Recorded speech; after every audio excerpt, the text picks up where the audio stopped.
Lo recibimos con este aplauso y el honor de acompañarnos en estas jornadas.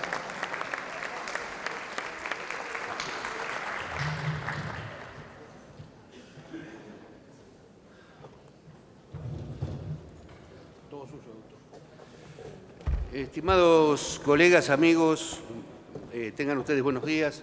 Es un gusto estar con ustedes en estos 40 años de la Asociación Argentina de Derecho Administrativo. Y sean mis primeras palabras para adherir, por supuesto, al homenaje que se tributa a Decio Carlos Ula,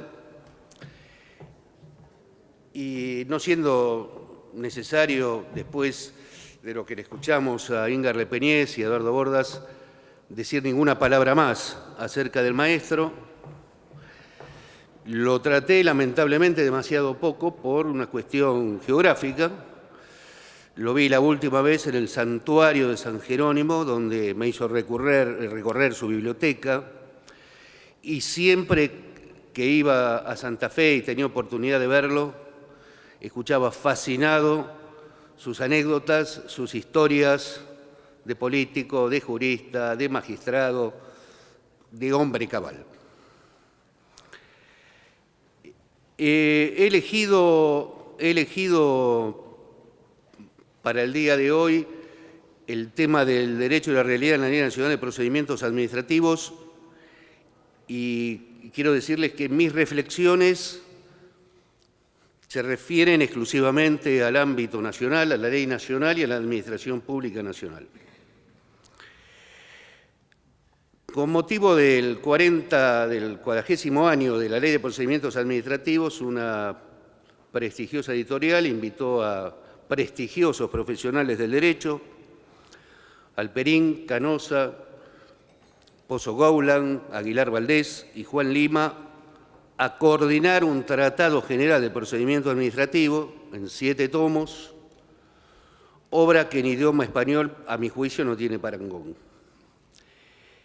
En esa obra hay un ensayo, un artículo del profesor Héctor Mayral, que hasta donde llegan mis lecturas es lo mejor que se ha escrito en mucho tiempo acerca del procedimiento administrativo en particular y del derecho administrativo en general.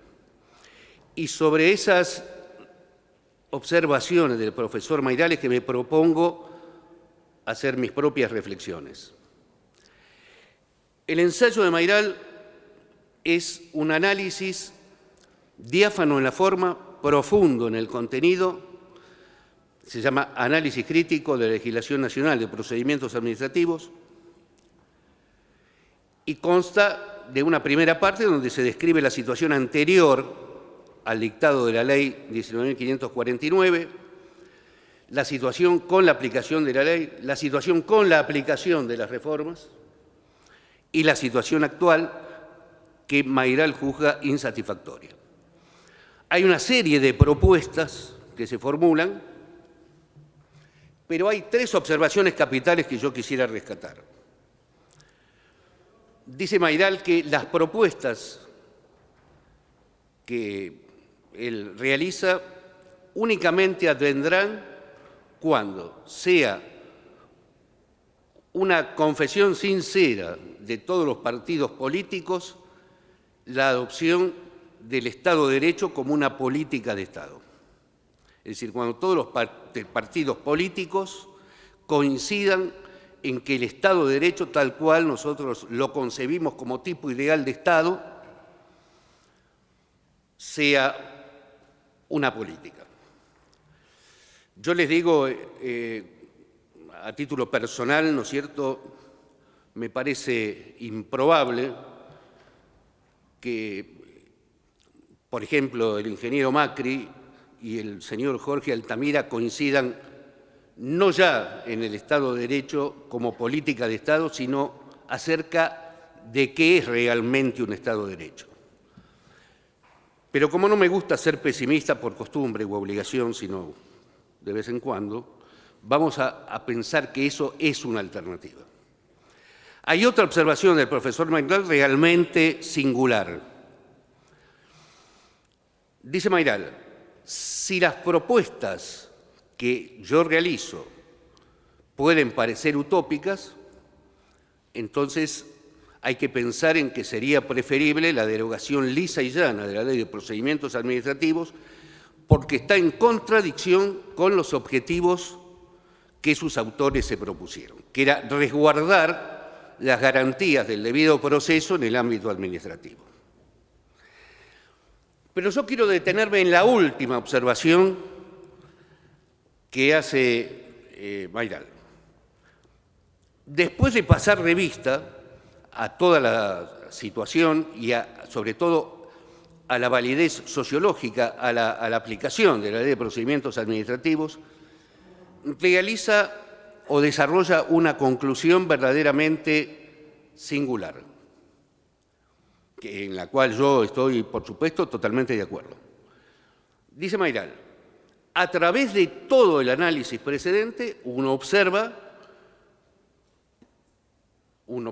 que la aplicación práctica, la praxis administrativa de la Ley de Procedimientos Administrativos se aparta de lo que se enseña en las facultades de Derecho.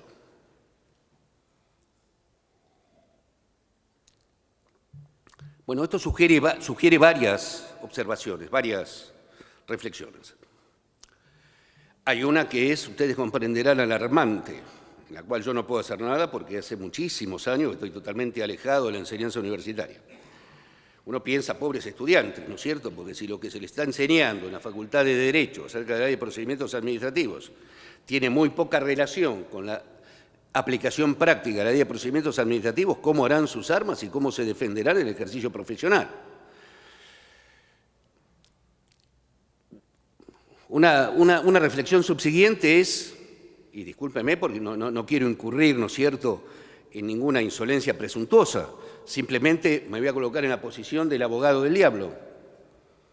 Me pregunto, ¿por qué los administradores tendrían que seguir las enseñanzas de los profesores de Derecho Administrativo? Entonces,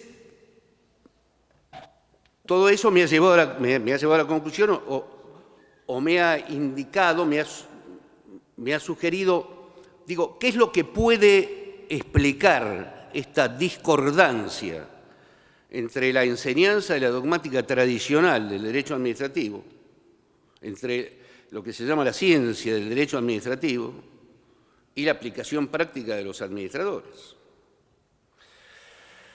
Yo creo que básicamente hay, si uno parte de cuestiones elementales, y les pido disculpas por esto, bueno, que la administración pública, la organización administrativa es una máquina, un conjunto de máquinas que produce bienes jurídicos y económicos, es una gran erogadora de servicios públicos, servicios administrativos y sociales, y que se manifiesta de manera básica en decisiones administrativas, en actos administrativos, lo cual vale tanto, ¿no es cierto?, para la organización como para la actividad, y cuyos elementos materiales están conformados por facultades de índole política y actos internos en la medida en que no interfieran con la reserva de ley.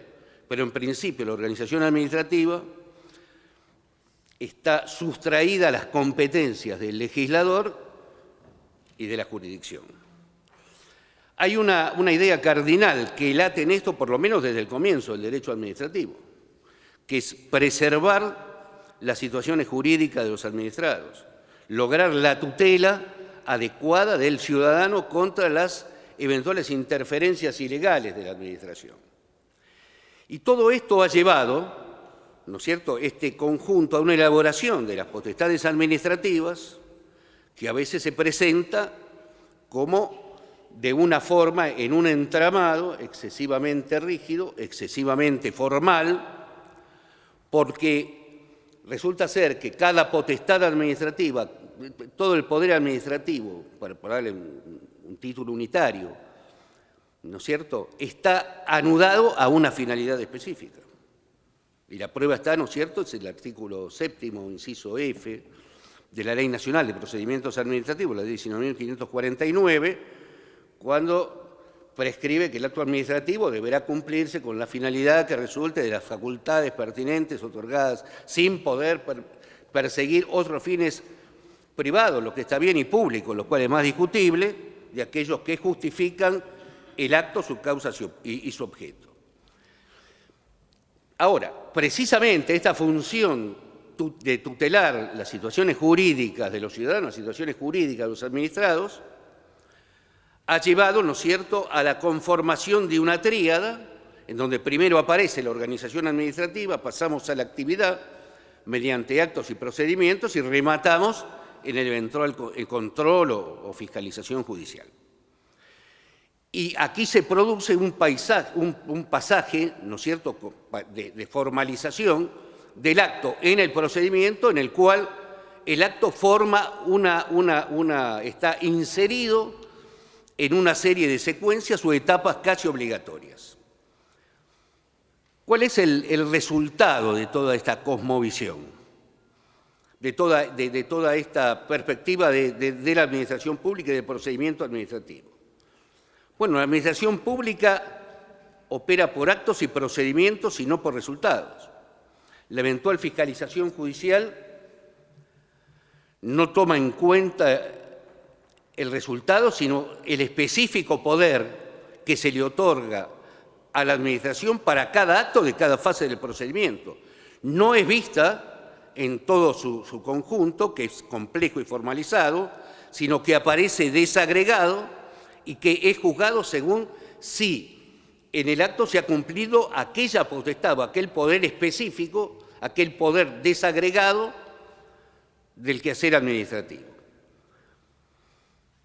Y a partir de todo esto nos encontramos, ¿no es cierto?, con una administración segmentada, una administración, y ya que hoy se habló de que el maestro Ula era muy seguidor o muy afecto a la doctrina italiana, citemos a un autor italiano, a Giuseppe Guarino, ¿no es cierto?, que dice que el acto forma una estrangulación necesaria y vinculante para todo el quehacer administrativo. Y eso es lo que después se va a ver en la revisión judicial.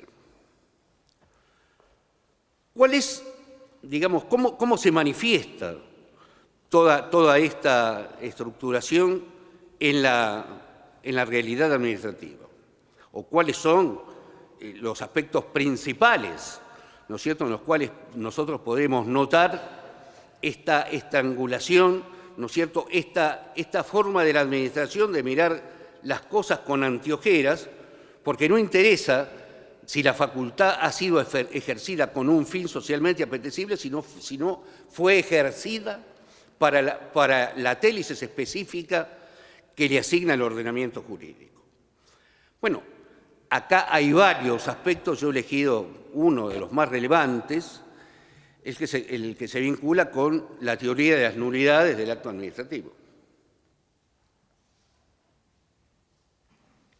Ustedes saben, hasta la sanción nacional, hasta la sanción de la Ley Nacional de Procedimientos Administrativos, toda la teoría de las nulidades del acto administrativo había sido edificada alrededor de un precedente famoso que todos los conocemos, que es el caso de los lagos, tema en el cual recurrentemente vuelve la doctrina, incluso en nuestros días, acerca de cuál es su proyección en el campo general de la validez y vicios del acto administrativo.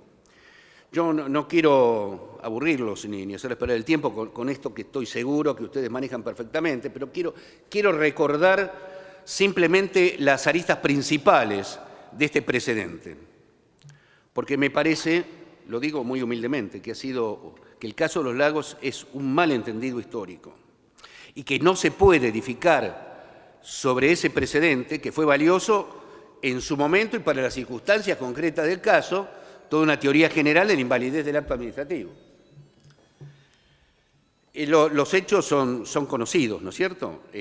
Allá por 1917, en el entonces territorio nacional de Santa Cruz, se había producido por parte de una sociedad, la Sociedad Anónima Ganadera Los Lagos, una infracción a la ley de tierras fiscales, la 4167, al artículo 10 de la ley 4167, que cohibía el acaparamiento, ¿no es cierto?, de grandes extensiones de tierra, en este caso se trataba de 200.000 hectáreas, en manos de una persona. Y lo que se le imputaba a la sociedad era que a través de interpósitas personas había logrado precisamente esa extensión de terreno. Se hace un informe por el ministro de Agricultura y el Poder Ejecutivo Nacional dicta un decreto, el decreto es del 21 de abril de 1917, se publica en el Boletín Oficial del 1 de mayo, curiosamente, el martes 1 de mayo, y se dispone la revocación de la concesión de tierras, ¿no es cierto?, alegando precisamente esto, la violación del artículo 10 de la Ley 4.167 y del decreto reglamentario, que era un decreto del 8 de noviembre de 1906, imputándole precisamente el fraude a la ley. Se declara la revocación de la concesión, se ordena la ocupación de las tierras y se inscribe ese acto administrativo en el registro de la propiedad. Esto es en 1917. 17 años después, en 1934, digo esto porque es uno de los datos a tener en cuenta, la Sociedad Anónima Ganadera Los Lagos promueve una demanda por nulidad del decreto del Poder Ejecutivo.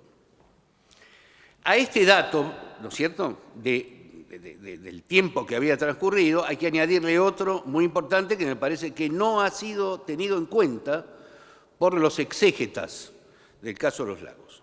Caso que, les confieso, lo escuché cuando yo estudiaba Derecho Administrativo, lo enseñaba en aquellos tiempos en que yo era profesor de Derecho Administrativo, pero que en realidad nunca había podido tener en mis manos el decreto. Así que le pedí, ¿no es cierto?, a una inteligente abogada santafesina, doctora Patricia Guglielminetti, discípula del maestro Bula e integrante en su momento de la Fiscalía de Estado de las huestes de la doctora de Peñés, le pedí que me ayudara y ella consiguió el facsímil del decreto, así que nos pusimos a estudiar el caso. El otro dato importante que les decía era que la sociedad, pese a la orden que había dado el Poder Ejecutivo, no había sido desapoderada de las tierras. O sea, que estaba en posesión de las tierras.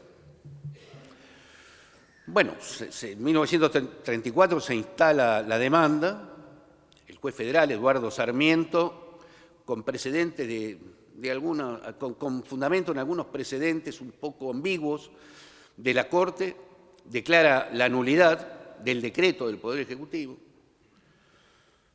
y le hace lugar a la acción. Declara la nulidad del decreto del Poder Ejecutivo del 21 de abril de 1917. Es apelada la sentencia y la Cámara Federal sostiene que aquí se está en presencia de nulidad relativa, que está dada por el hecho de que únicamente la persona interesada pudo haberla demandado y que consecuentemente era nulidad relativa y, por lo tanto, saneable, subsanable con el paso del tiempo, que encuentra en el artículo 4023 del Código Civil, en la prescripción de 10 años, y declara prescripta la acción.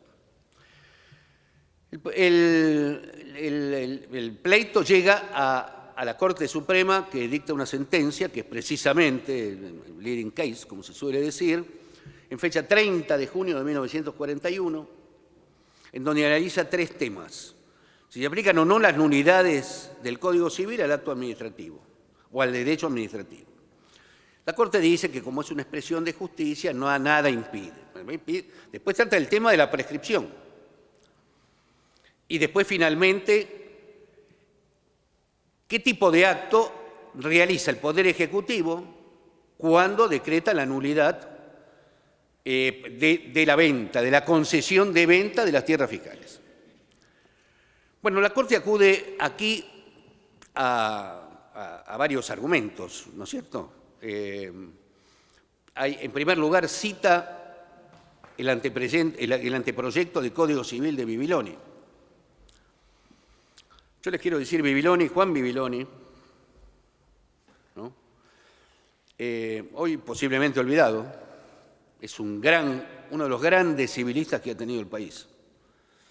No tiene obras orgánicas, tiene el anteproyecto creo, del Código Civil. No sé si tiene alguna cosa más.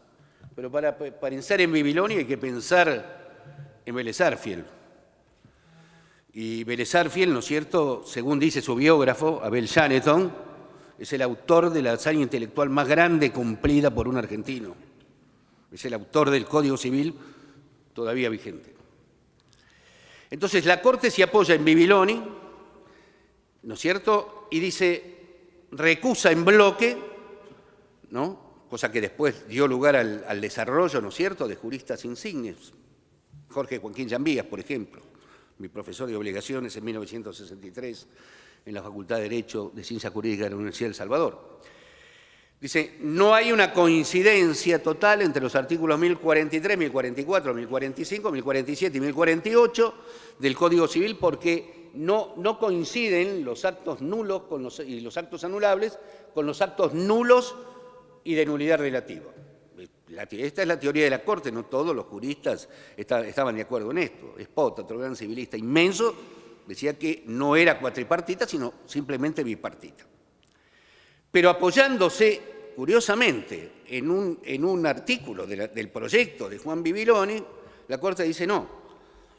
Dice que el acto esté sometido al principio de derogación, es decir, que el acto deba ser pedido por la persona interesada, no impide que después el acto sea nulo.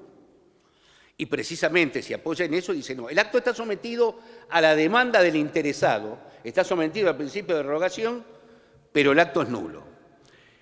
Y por lo tanto, la nulidad en este caso es imprescriptible. Pero la Corte dice algo más.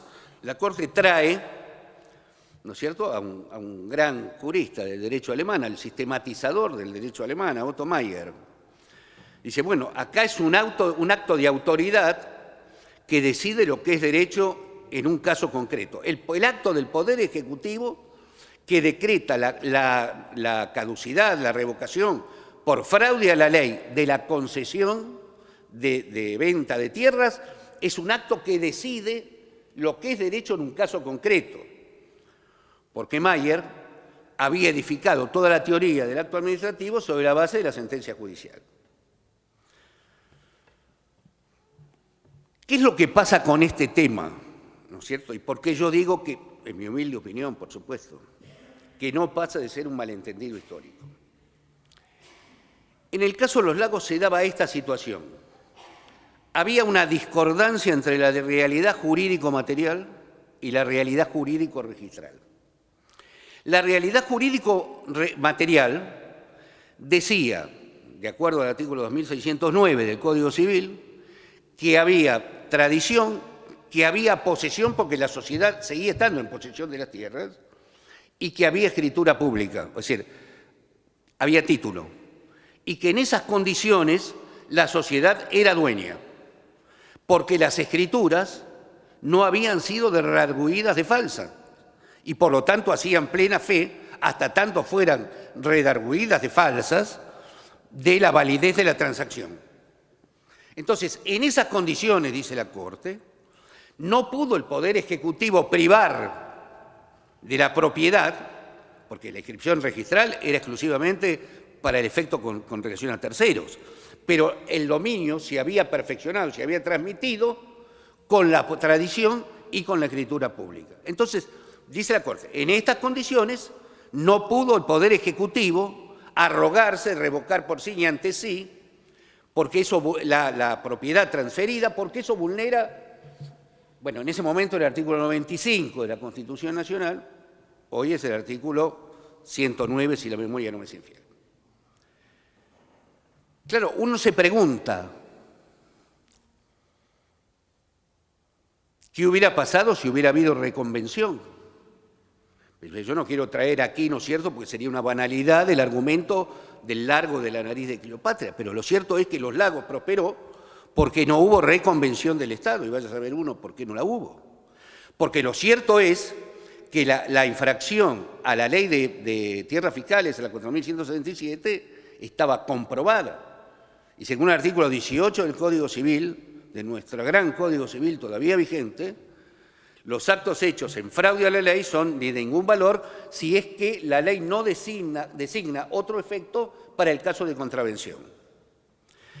Si hubiera habido reconvención, seguramente, claro, nos ajustamos en el campo de las posibilidades, pero si hubiera habido reconvención, seguramente los lagos no hubiera existido. Los lagos no hubiera existido y toda la escatología, por utilizar un neologismo aplicable en este caso, hecha alrededor del caso de los lagos, no hubiera existido. Pero lo cierto es en que sobre la base del caso de los lagos y sobre las construcciones posteriores de la doctrina se ha edificado la teoría de las nulidades en la Ley de Procedimientos Administrativos. Que está muy bien si uno tiene en cuenta la faz garantizadora. Porque cuando nosotros hablamos de que el entramado de actos y procedimientos administrativos se ha hecho demasiado complejo y se ha hecho, ¿no es cierto?, de una extrema rigidez, donde cada potestad está unida a la télisis específica de cada acto y de cada procedimiento, es que pensamos siempre en la faz garantizadora. Y eso está muy bien, que tiene el procedimiento administrativo. Esto lo dicen los autores de la ley, en la exposición de motivos se dice, o se explica, colocamos los principios del debido proceso del artículo 18 de la Constitución Nacional en la ley porque nos parece que así tiene mayor jerarquía. Por supuesto, esto es relativo. En el momento que se dictó la ley había un gobierno de facto, de manera tal que la distinción entre ley y reglamento verdaderamente parecía no tener demasiado sentido. Pero lo cierto es que quizá con una función de futuro los autores pensaron en eso. Y por un lado está, al lado de esa cuestión de la faz garantizadora, está el aporte y la influencia de la doctrina. ¿Quién puede discutir, no es cierto, a ese inolvidable maestro que fue Marienhof? Todos sabremos todavía en su obra, porque además no solamente era un gran jurista, era una gran persona. Discúlpenme, el primer artículo más o menos serio que yo publiqué, se lo mandé al maestro y estaba totalmente en contra de las cosas que él sostenía. Por ejemplo, en materia de autotutela ejecutiva, en materia de dominio público, de los bienes del dominio público, el maestro sostiene es la excepción. No, yo creo que es el principio, ¿no es cierto? Si alguien acampa en una plaza, ¿no es cierto?, le van a pensar que el Estado le tiene que pedir al juez, ¿no es cierto?, que desaloje al acampante de la plaza. Me parece que sacamos las cosas totalmente de su quicio. En materia de preservación, de tutela de los bienes del dominio público, la autotutela ejecutiva, es decir, la posibilidad de que la Administración pueda con sus propios elementos, con sus propias organizaciones, desalojar a los intrusos, me parece que es el principio. Y no impidió que el maestro dijera, doctor Beco, yo creo que usted debe publicar este artículo en contra de lo que él pensaba. Pero lo cierto es que los autores de la Ley de Procedimientos Administrativos nos dicen que en el acto administrativo se han guiado en lo sustancial por las enseñanzas del maestro. Lo cual, por supuesto, es una cosa totalmente elogiable y aplaudible. Pero los libros de derecho administrativo, me voy a poner de ejemplo para que nadie se sienta ofendido, ¿no es cierto?, con tanta susceptibilidad que hay en el medio, son libros de libros. No son libros de realidades, son las cosas que dice uno, que dice otro. Esto ha venido agravado por la utilización de monografías y obras extranjeras, y también me voy a poner de ejemplo. Ningún derecho más nacional que el derecho administrativo, pues sí, pero no nacionalista, nacional. Cada categoría política está umbilicalmente anudada a cada categoría política. Por eso es que las monografías, por supuesto que enriquecen, pero hay que tomarlas con cuidado. Bueno, la cuestión en que esta visión unilateral, garantística, por utilizar un término de moda, que a mí no me gusta, pero está de moda, del procedimiento administrativo y el aporte, el influjo de la construcción dogmática, de la elaboración conceptual, hicieron este entramado de la ley y, por supuesto, el tema de las nulidades. Hay un actor que hace muchos años, ¿no es cierto?, que yo vengo citando sin ningún éxito, por supuesto, que es Otto Nass, que escribió un libro en 1950, se tradujo en 1964. Es verdaderamente catártico. Nass dice que toda la teoría del derecho administrativo ha sido elaborada por hombres o por personas o por juristas que no les interesaban administrar del mejor modo, sino que estaban orientados hacia el derecho y de una forma como ellos lo entendían. Un derecho que después llamaron administrativo, pese a que la mayor parte no se aplicó jamás en la administración y que de ningún modo consta que fuera adecuado para ella. Pues yo no llego a tanto. Me parece un exceso con todo lo que admiro a NASA. Pero evidentemente algo hay de eso. Y esto se ve reflejado, y más incomprensible resulta, y no quiero en absoluto criticar a la ley, que me parece que es perfectible, como toda la humana, que es mejorable, pero que me parece que, aunque más no sea por una razón ontológica que le ha hecho mucho bien a la administración, ¿no es cierto?, ha contribuido a juridizar algo disperso, ha servido, digamos, como factor ordenador, pero me parece, ¿no es cierto?, que en este tema de las nulidades quizá debamos atemperarla. Porque fíjense esto, una de las fuentes de la Ley Nacional de Procedimientos Administrativos es la Ley de Procedimientos Administrativos Española de 1958. Me refiero a ella, para que después no digan que yo pienso en español, porque está citada en la exposición de motivos. No, si no, no la citaría. Y la Ley de Procedimientos Administrativos de Española de 1958, en el artículo 47, taza los supuestos de nulidad absoluta. Es cuando el caso de incompetencia manifiesta. Es, qué sé yo, si la ciudad autónoma quisiera sancionar un plan de estudio de una universidad nacional, por ejemplo. Cuando el acto administrativo, ¿no es cierto?, sea de contenido imposible o de constitutivo de delito. Cuando se haya prescindido de las reglas que rigen la formación de la voluntad en los órganos colegiados. Cuando se haya prescindido, ¿no es cierto?, en forma total y absoluta del procedimiento. Era necesaria la cesantía para expulsar al funcionario, no se siguió ese procedimiento. Sí, está bien. Pero no ampliarlas hasta extremos verdaderamente increíbles. Sobre todo cuando hay autores que sostienen a capa y espada, y quizá esté bien, que la ley no es taxativa, sino simplemente enunciativa. Que, por ejemplo, la ley no enuncia como causal de nulidad la falta de motivación. Lo que sucede es que la ley también hay que tener cuidado, me parece, y lo digo con todo respeto y también humildemente, con las palabras que se utilizan. La ley son requisitos esenciales. Hay que escribir enunciados esenciales, con esencia y existencia. Uno, qué sé yo, no sé, tiene que ir a Heidegger para saber lo que es la esencia y lo que es la existencia. Entonces, me parece que hay que tener, digamos que hay, como dice Machado, hay que poner un poco sordina a los desvaríos. ¿Por qué? Porque si no se terminan produciendo fenómenos como los que denuncia la doctrina. Por ejemplo, esto ya lo había anticipado uno de los más grandes administrativistas que ha tenido el país, por lo menos desde mi punto de vista. Un maestro extraordinario, de una modestia increíble, que siempre quería pasar inadvertido, Juan Francisco Linares. En su momento, dijo, bueno, Linares contradijo, criticó una teoría que está muy en boga, que es la teoría de la subsanación. ¿No es cierto? La teoría de subsanación es, por ejemplo, por no dar sin un caso que se... No.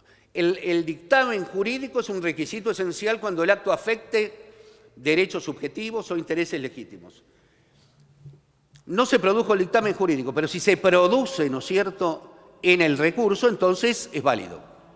O si después, en el procedimiento administrativo, o si en el proceso judicial ha tenido oportunidad de defenderse, entonces queda subsanado el vicio. Toda la doctrina se ha alzado contra esta teoría de la subsanación. El más benigno de sus detractores, el doctor Alberto Bianchi, la juzga, en el menos cáustico de todos los juicios, la juzga peligrosa. Y está bien, ¿no es cierto? Porque si se va eliminando, y en definitiva hay un proceso judicial, bueno, es para darle la razón al profesor Mayral. Eliminemos la ley, que todo vaya al Poder Judicial. Eso me hace acordar, ¿no es cierto?, a la anécdota del pintor joven Nobel, que simplificaba demasiado. Y entonces una vez hablando con un colega más avesado, más experimentado, Le dijo, no te molestes, sencillamente en el lienzo en blanco pone tu firma y ya está. Esto es lo mismo, ¿no es cierto?, en el caso del procedimiento administrativo. Si uno va excusando cada incumplimiento porque el particular siempre tiene la posibilidad del proceso judicial, bueno, entonces ni siquiera es necesario el procedimiento administrativo. De manera tal que es difícil no adherir a la repulsa que provoca la teoría de la subsanación. De todas formas, algunas cosas, algunos aspectos hay que aclarar. La teoría de la subsanación juega cuando el acto es gravoso, cuando el acto disminuye o restringe la esfera jurídica del interesado. Cuando la amplía, ¿no es cierto? Bueno, viciosos o no viciosos, los actos ahí se quedan. Defectuosos o no defectuosos, ahí están. Hay técnicas, además, en la Ley de Procedimientos Administrativos que responden a un principio general del ordenamiento jurídico, que es el de conservación de los actos. Ahí tenemos el artículo 19. No hablo del artículo 20, ¿no es cierto?, porque el artículo 20, la conversión del acto nulo, es una cosa que únicamente responde a creaciones de la doctrina. La conversión del acto administrativo nulo no tiene posibilidad de aplicación. Esto ya lo señalé en su momento en Puerto Madryn y lo vuelvo a decir ahora. Discúlpenme la indiscreción personal, estoy a punto de cumplir 40 años como magistrado federal de 2 fueros. En mi vida he visto una conversión del acto administrativo nulo. Porque nace en el derecho alemán, para un solo ejemplo, que para el acto jurídico general, pero en realidad es para el testamento, pasa al Código Civil Italiano de 1942-43, y de ahí lo recoge la Ley de Procedimientos Administrativos de 1958, de donde lo recogen los autores de la ley argentina. En realidad, siempre la teoría de la subsanación tiene estas morigeraciones. Pero me da la impresión de que estrictamente aquello que corresponde es aquello que produce, ¿no es cierto?, esta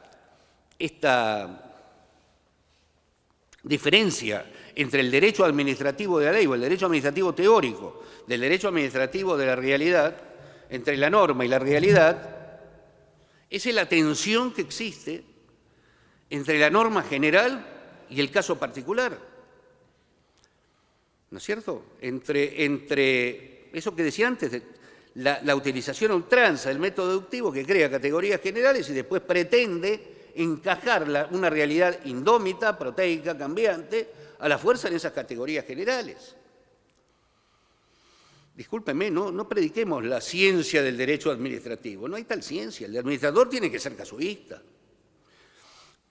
Ahora que hablo de esto me acuerdo de algo, ¿no es cierto? Fíjense, que desborda un poco la exposición, pero viene a cuento. Yo me acuerdo cuando yo estudiaba y cuando yo enseñaba, hace ya muchísimos años, siempre uno, hablando del servicio público, ¿no es cierto?, establecía, bueno, las categorías del servicio público propio, el servicio público impropio. En el servicio público impropio siempre se daban los mismos ejemplos. Farmacias, los taxis, las panaderías. No, digo esto porque es la verdad. Bueno, las farmacias, no nos engañemos, las farmacias están sometidas al acto de autorización. Hay una teoría fantasiosa, ¿no es cierto?, durante mucho tiempo predicada y sostenida. No, el acto de autorización remueve límites y el derecho subjetivo es preexistente. ¿Cómo se puede creer que el derecho preexista? El derecho, una cosa es la declaración programática de la Constitución, de que uno tiene derecho, ¿no es cierto?, a ejercer su industria lícita. Otra cosa es la realidad. Si no hay autorización, no hay derecho y se terminó. Los taxis, hay una ley de la CABA, de la Ciudad Autónoma de Buenos Aires, la ley 13.622. Hay un apartado 12.26 del anexo 1 de esta ley. El servicio habla del servicio público de taxis. Así que no nos engañemos. Sí, se puede decir siempre. No, bueno, los institutos jurídicos, término que me parece repugnante, los institutos jurídicos no son por la denominación que se les dé, sino por lo que son en realidad, no, sí, por lo que dice la doctrina. ¿Pero de dónde se ha visto eso? Que la doctrina puede prevalecer sobre la legislación o sobre la jurisprudencia. Y otra vez me voy a poner de ejemplo, yo también he escrito libros y artículos, ¿se da cuenta? Así que me estoy utilizándome para no criticar, simplemente poner distancias, ¿no es cierto?, y morigerar ese afán de megalomanía que a veces tenemos. Bueno, el tema de las panaderías. ¿A ustedes les parece? No, a ustedes, ¿no es cierto?, que vienen acá y realmente tienen interés. Digo, en general, podrá parecer pueril, podrá parecer minúsculo, pero como bien anotó en su momento Villar Palacé, existen miles de monografías sobre la hipoteca que interesan a unos pocos comparativamente, y ninguna sobre las panaderías que interesan a millones, o sobre la industria lechera, o sobre la yerba mate, sobre el régimen jurídico-administrativo de esas actividades.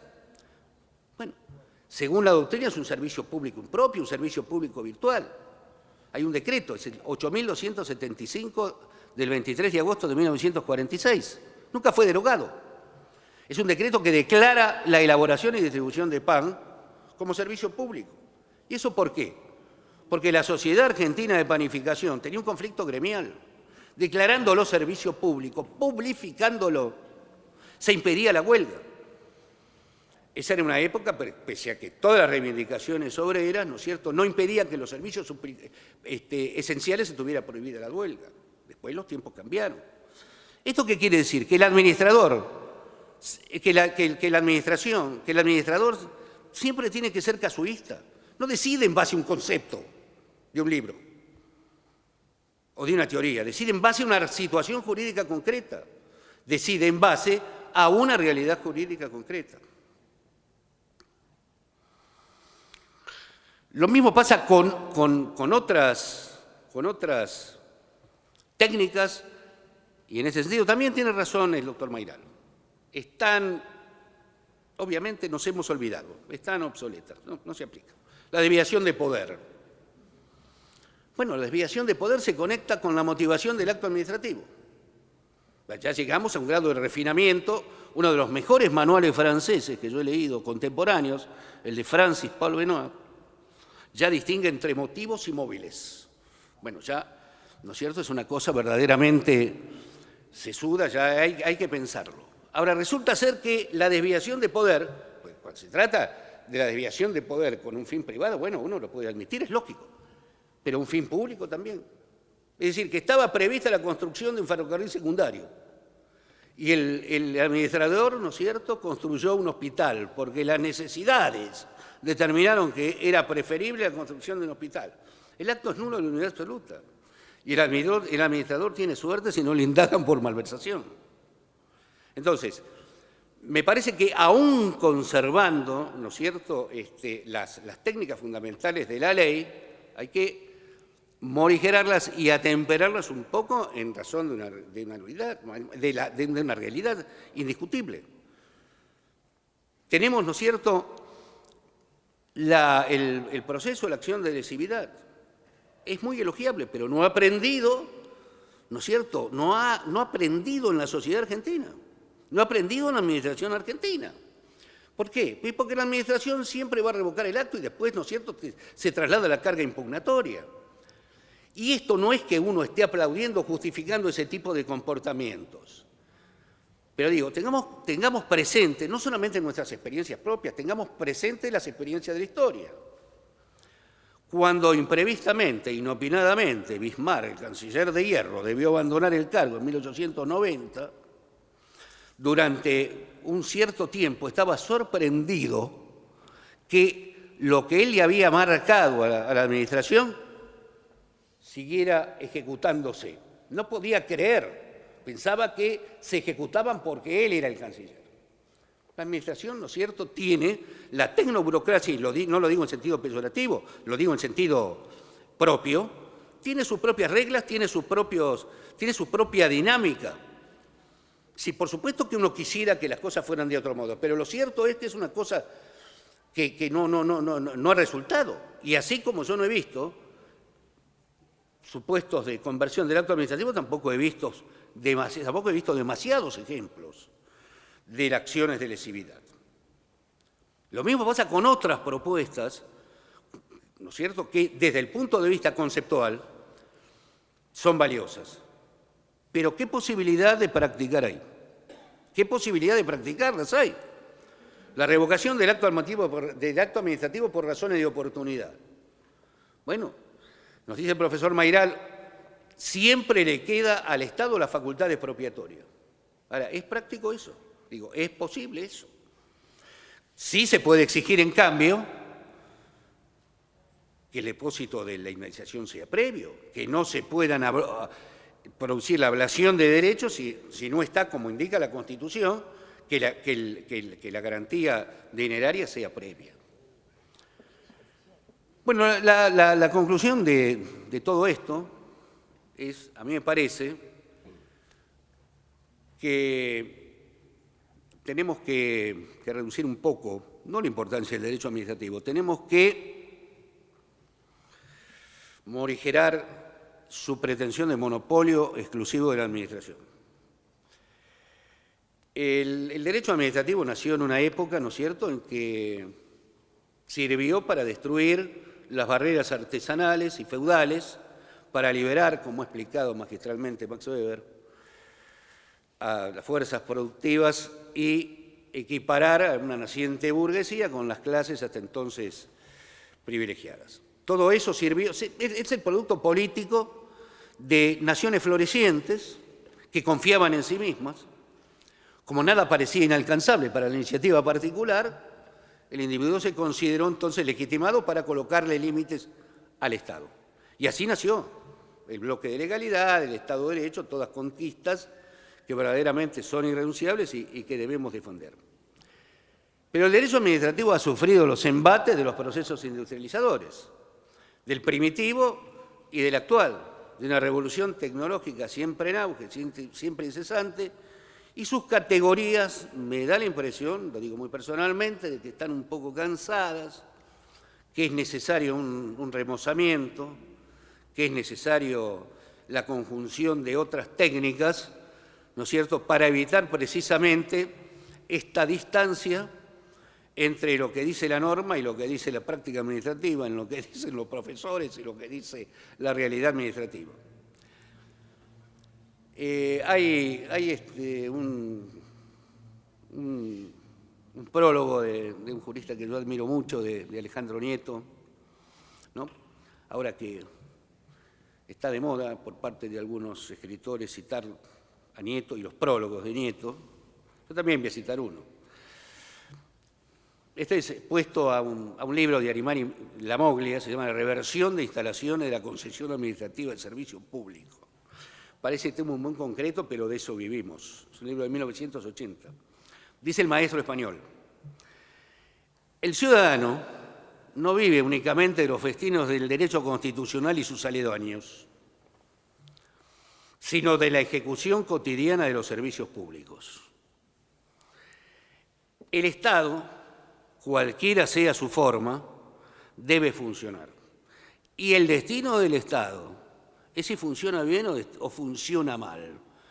Porque si no hay un funcionamiento adecuado, todas las grandes declaraciones de los derechos individuales, derechos humanos o como se los quiera llamar, quedarían convertidos en palabra vana por la miseria real de una administración pública con servicios ineficaces.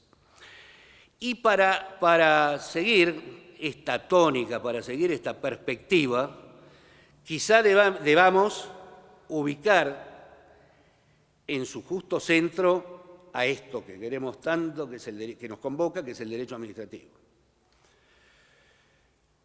Se podrá decir que el derecho administrativo no se ocupa de lo prejurídico y de lo no jurídico, sí, pero de eso se ocupa la administración.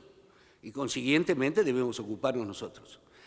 Y si hay algo que me parece que debemos tener presente, y lo digo después no sé, desde que empecé a estudiarlo allá en la facultad, de casi 50 años de militancia de derecho administrativo, porque nunca he dejado de pensar y de preocuparme, quizá debemos tener en cuenta, ¿no es cierto?, aunque esto pueda parecer un poco excesivo, que el derecho no es el reino de la administración. El reino de la administración es la finalidad. Que la meta de la administración no es el conocimiento jurídico. La meta de la administración es la creación práctica. Por supuesto, no me refiero a esta administración, me refiero a esta, a la anterior, a la que pueda venir. Y en definitiva, aunque es muy cierto, y yo soy uno de los primeros en defenderlo, que el derecho administrativo ha nacido para ponerle límites a la administración, no es menos cierto que son las finalidades positivas de la administración las que terminan poniéndole límites al derecho administrativo. Nada más y muchas gracias.